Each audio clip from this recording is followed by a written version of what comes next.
Lewis County has recently introduced a new feature here at the 911 Operations Center, which is Text-to-911. And we have Sheriff Carpinelli here with us today to explain a little bit more about the program. So what's the general concept behind adding texting to 911? Well, basically, as time goes on, more of the younger population is more apt to use a application such as texting to contact people. So to meet with modern times and how people do things. This is another way for them to get to 911. Also, if a person is in a position where they can't speak, they don't want to alarm anybody around them, something's going wrong, they can pull it up, they can text 911, nobody knows they contacted the police.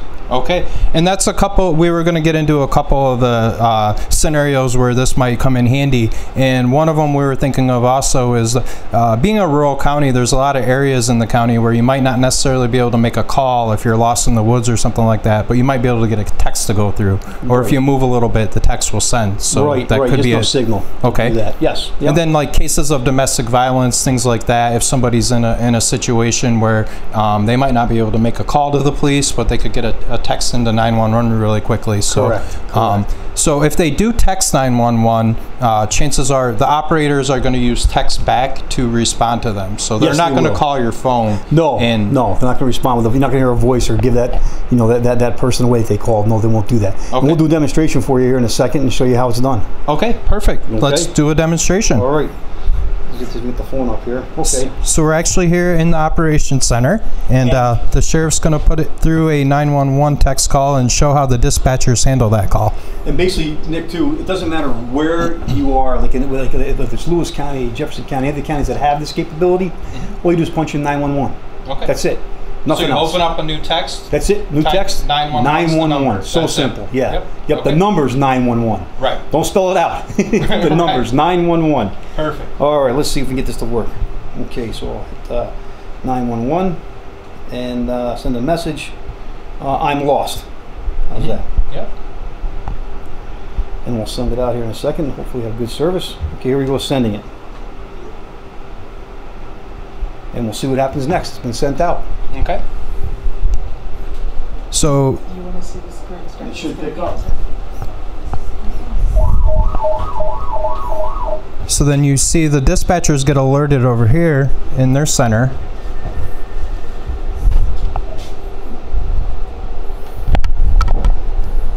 And they'll actually get a little message that pops up on their screen that they have an incoming text.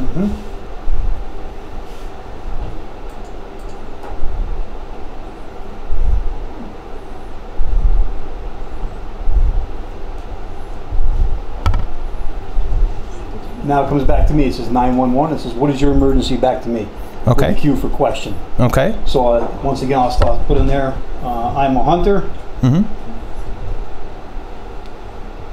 then they're using the same procedures that they would use with a regular 911 call, asking the same basic questions, trying to get the information that is going to help the law enforcement or whatever agency respond. Correct. So there I put in there, I'm a hunter and I have lost my way. Now, obviously, you think you put in more information, but we're just doing it for demonstration. Next, so just ask me another question here in a moment. Right.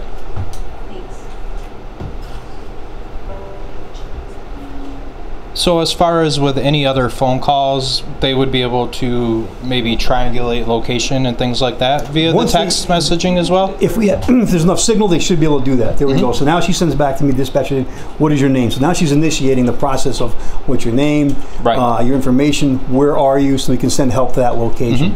So that's basically how it works. I mean, you see how quick it is. Definitely. As long as you have some kind of enough of a signal, it will reach through the text messaging. If you don't have it with the phone capability through voice. So once again, it's used, like I said, for these kinds of applications.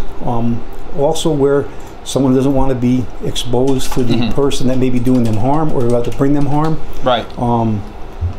So like I say, it could be a situation where we have a particular venue where somebody is attempting to hurt others. And instead of picking up your phone and talking out loud and giving away your location, you can text 911 and tell them what's going on. They can communicate back to the other person finding out that Correct. information. So ideally, even though this new technology is available, you still prefer that people actually call 911 if they can, because it's quicker and they'll be able to actually Absolutely. talk with the Absolutely. dispatcher. I mean, you know, so you're not trying to move people into the texting. No, we're not. No. It's just a second avenue for an emergency situation. That's what it's there for, an emergency situation. It's not for anything else but an emergency situation. Okay. So that's a good transition into, we should point out also that the same penalties would apply that, you know, if you're just Yes, they would. randomly texting to see if it works or anything like that. Yes. We're not encouraging anything like that. We're we want the residents of Lewis County to know that in case of an emergency that this feature is available now. It is available, that's correct. And if it's abused by someone, as we've seen in the past, when 911's been called so many times, we'll go out and enforce that law to stop the abuse of that the system, to overrule the system. So it's the same as fraudulent calls with 911. Yes, Texts are going to be the same way. Yes. All right. So this is a great feature for Lewis County to have, and it helps in your guys' arsenal of getting help to people when they need help as well. So Absolutely. okay. Well, we really appreciate the demonstration today, Sheriff, and we appreciate you coming down. Thank you. all right. Thank you very much. Yep.